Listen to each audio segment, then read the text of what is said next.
Hello, I'm Onion and welcome back to Good Soup Games. Over the past few weeks I've wanted to make a Titan build which utilised the incredibly fun Diamond Lancers. I wanted the build to work well in close quarter scenarios but shine and reward a player who's a bit more chill and sits further away on the battlefield.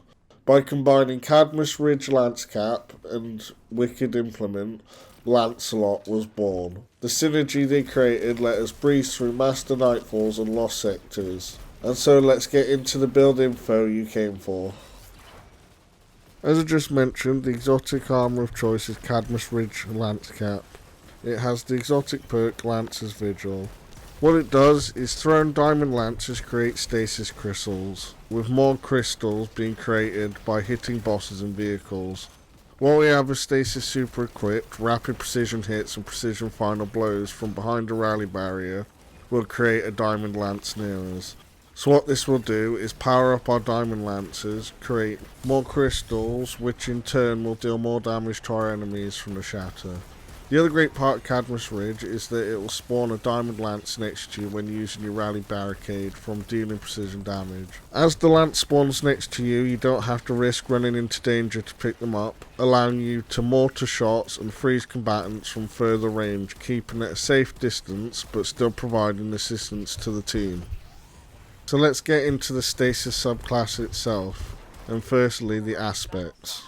I think it goes without saying our first aspect is Diamond Lance. This is because we want as many ways to get amped up Diamond Lancers as possible without not solely relying on the exotic.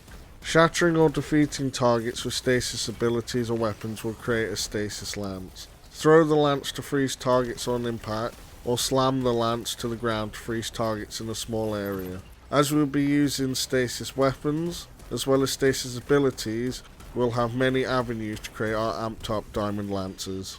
Our second aspect of choice is Tectonic Harvest. Shattering a stasis crystal or frozen target will create us and allies stasis shards. These shards grant us melee energy when picked up by us or our teammates. While we have this aspect equipped, picking up shards will also grant us stacks of frost armor. For those of you who don't know, frost armor will increase our resistance to damage dependent on the stacks we have. For example, a stack of 5 frost armor will give us a 22.5% damage resistance. As the artifact has a few mods which react to or create frost armor, this aspect is a no-brainer for the synergy which will incur. On the Stasis subclass, we don't have a range of supers or melees to pick from, but the synergies and power of the fixed ones we have make up for it. With the recent changes to Shiver Streak, it has become a fantastically fun and powerful melee, as it now gives you 80% of the melee back on a whiff, just like Shoulder Charge did. Its best new feature though, is that when you do hit an enemy, it attaches a stasis explosive, making them into a living bomb. I love how you can knock the enemy back and watch them explode, kind of like getting a strike in bowling, or should I say, Shiver Strike. Anyway, Glacial Quake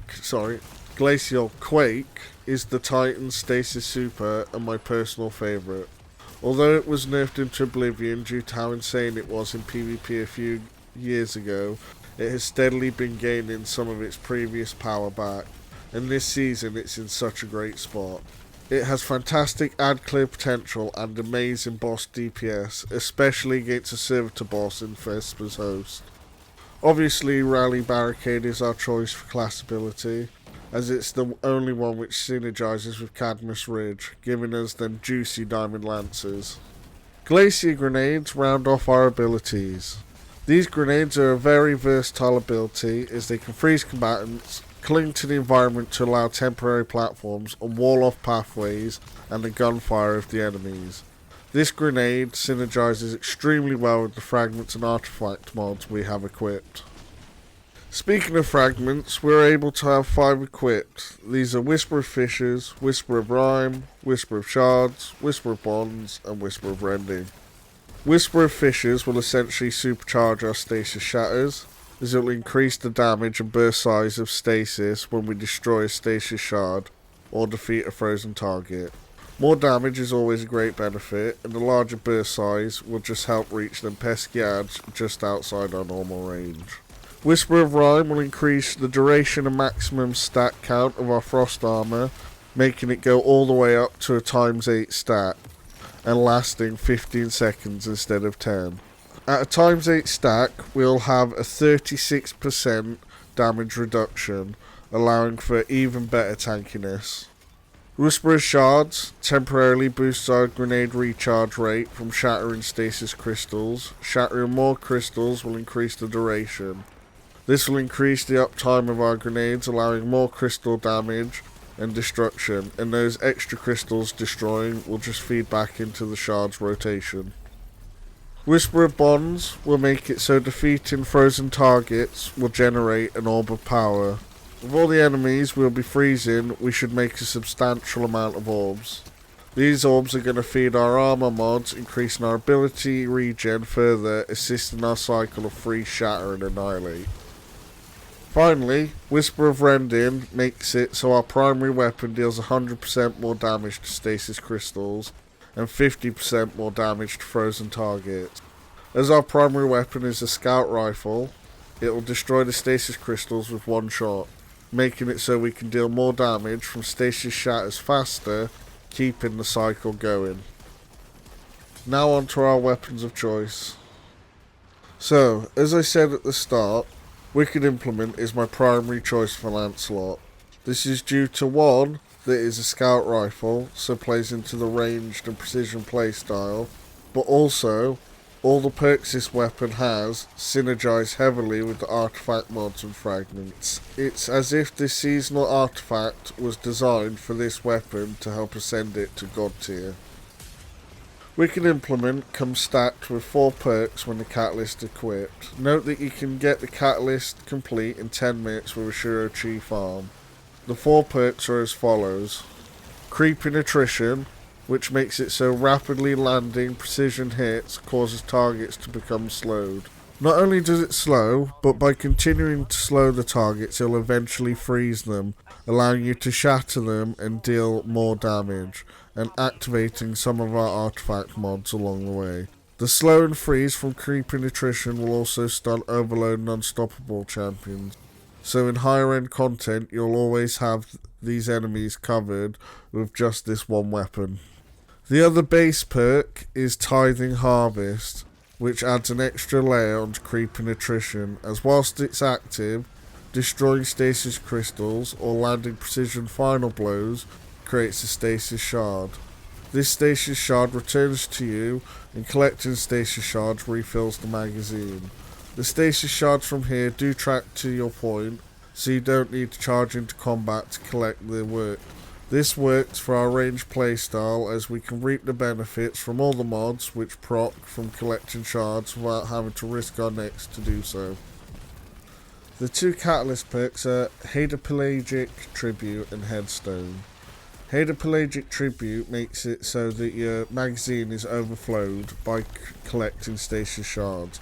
A very useful extra, especially for taking down champions and bigger enemies, where you usually need to deal a bit more damage and you'd run out of a magazine. The overflow is going to give you them extra bullets needed.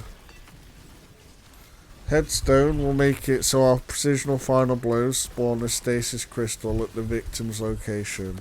Now more crystals is the ideal scenario for us, as it'll proc off Whisper of Fishes, making the shatter of the crystals do more damage. Whisper of Shards will proc from this, charging our grenade, and killing anything with that shatter will spew out a diamond lance. All that synergy plus more just from the Headstone perk alone. As you can see, with the perk combo and synergy with the Stasis class, make it the obvious choice for this build and ranged playstyle. The secondary and heavy slots are completely your choice for weapons, although I currently use grenade launchers in both slots as they benefit from the artifact mods and are all ground top tier weapons. In the secondary, I would recommend Forbearance with demo and chain reaction. This can be acquired from Onslaught. Another recommendation would be my current favourite, the VS Velocity Baton with demo attrition orbs, which can be acquired from the new dungeon Vesper's Host. The heavy grenade launchers I would recommend are Edge Transit, equipped with Envious Assassin and Bait and Switch. This is easy enough to acquire from the old slot. Note this is the same for the Forbearance. And the other GL I like to use is Bittersweet with either Loose Change Jolt and Feedback or Envious Arsenal Bait and Switch. Bittersweet can be acquired from the seasonal activities. Before we continue, on our last video we had a giveaway to win 1,000 silver. The winner of that giveaway was... Congratulations, and we will contact you soon if we haven't already. Thank you to everyone who entered and took the time to find the word and comment, and make sure to keep an eye out for future giveaways on the channel. If you have made it this far into the video, a like, comment and subscribe would be greatly appreciated by us at Good Soup. Now let's continue with the video. As I said earlier in the video, the artifact came stacked with Stasis specific mods which crank the potency of Lancelot up a notch. In the first column, we have the standard champion disrupt mods, making sure we have each type covered. In the second column, we use one with Frost. While Frost armor is active, Stasis weapons gain increased reload and stability. As Wicked Implement is a Stasis primary, it will be able to make use of this. Rapid impacts. Dealing damage with grenade launchers increases the reload speed of our grenade launchers. A great added bonus if you're running grenade launchers like me. In the third column, we have Wind Chill, which grants stacks of Frost armor on rapid precision hits with Stasis weapons. Once again, the synergy with Wicked Implement will be fantastic, as we'll get higher stacks from Frost armor faster from this, as well as the shards we'll be getting from Tithing Harvest. Crystalline Converter is our other mod within the third column. It essentially supercharges our Shiver Strike. By gathering Stasis shards, we fill a meter on the side of the screen. The next power melee hit spawns a Stasis crystal next to the enemy, equal to the amount of bars filled with a maximum of 3 shards spawning. The synergy this creates with Shiver Strike makes the enemy we've hit and knocked back into a bigger, more powerful Stasis bomb. In the fourth column, we use Armour of Aramis. Whilst Frost Armour is active, taking critical damage from combatants causes you to emit a freeze blast. Very handy if you're caught off guard in melee range. This perk will insta-freeze anything in a small radius, giving you a chance to adjust to the combat surroundings. Next is Hail the Storm, which releases shards of ice that damage and slow targets upon shattering Stasis crystals. As we'll be creating so many crystals from all of our abilities, we'll have shards constantly throwing extra ice damage and slowing even more combatants. Lastly, in column 4, we have Concussive Reload. Using a grenade launcher to damage a boss, damage a champion, or break a combatant shield will weaken them. This is such a great perk for assisting with boss DPS and champion takedowns. This is the main reason as to why a grenade launcher should be in at least one of your free weapon slots. Finally, we have the column 5 perks. Our penultimate artifact mod is Brain Freeze. Brain Freeze creates a chilling fog around frozen combatants, slowing enemies that already aren't slowed. More slow, more freeze, what's not to like? Lastly, we have Served Cold. Picking up a Stasis shard grants you class ability energy. So not only will the Stasis shards give Frost armor and feed our melee, it will feed our class ability, making it so we can use it more often, so we can utilize our exotic even more to create even more juicy Diamond Lancers.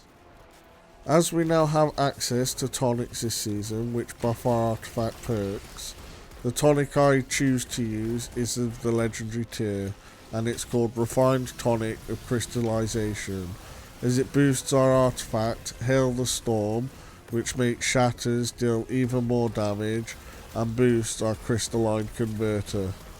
Les stats.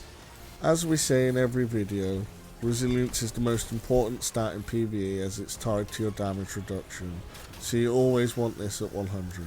Also, as a Titan, resilience is tied to the regeneration speed of our class ability, so the higher the stats level, the more we'll be able to use our barricade.